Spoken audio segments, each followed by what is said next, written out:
Magandang umaga, ngayon po yung araw ng Sabado, August 26, 2023. Update po muli sa lagay ng panahon. Patuloy pa rin ang paglakas ng bagyong Goreng na may international name na Saula. Nasa loob po ito ng ating Philippine Area of Responsibility. Isa na po itong ganap na severe tropical storm category. At taglay ang lakas ng hangin na abot sa 110 km per hour at bugso nitong 135 km per hour. Kumikilos pa rin ito na mabagal southeastward.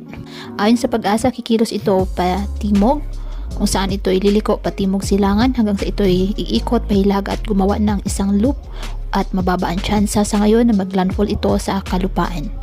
Ngunit hindi pa rin nalis ang tsansa ng paglandfall nito, kaya mag-antabay lamang sa iba pang updates ng Pag-asa hinggil sa lagay ng panahon. Posible pa itong lumakas. Ayon sa Pag-asa, hindi inalis ang posibilidad na maging isa itong super typhoon. Sa ngayon, nakataas po ang tropical cyclone wind signal number 1 sa Batanes, the eastern portion of Babuyan Islands, the eastern portion of mainland Cagayan, and the eastern portion of Isabela. Inaasahan namang magpapaulan ang bagyo sa northern Luzon habang lumalapit ito sa kalupaan. Papalakasin naman ng bagyo ang habagat o southwest monsoon na siyang magpapaulan sa malaking bahagi ng Luzon, kasama na po ang Metro Manila at sa ilang bahagi ng Visayas. Simula po ngayong araw.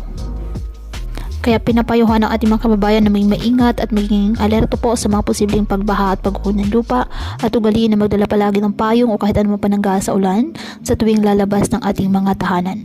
At yan po muna ang update sa lagay ng panahon ngayong araw. Muli patuloy po tayo na mag-ingat at palaging tandaan, God loves you. Stay safe and God bless.